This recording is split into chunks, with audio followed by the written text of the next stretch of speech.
پوچھا گیا کہ اسلام میں سائنسی تحقیقات کی کوئی گنجائش نہیں؟ اسلام کیا سائنس کے مخالف ہے؟ جواب سنیے، سائنس لاطینی زبان کا لفظ ہے جس کے معنی جاننا کے یعنی غور و فکر کرنا کے ہیں، جبکہ اسی غور و فکر کا حکم قرآن مجید فرقان حمید نے کئی مقامات پر دیا۔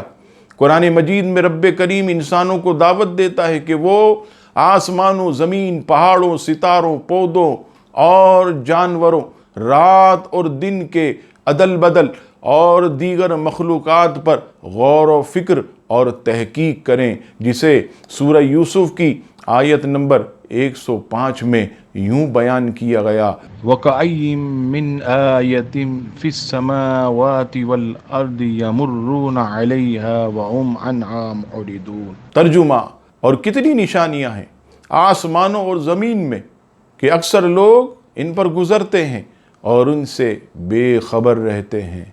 موجودہ سائنس تو اب کئی صدیوں سے یہ کام کر رہی، جبکہ کلام الہی تو 1400 سال سے بھی پہلے اس کا حکم دے چکا ہے۔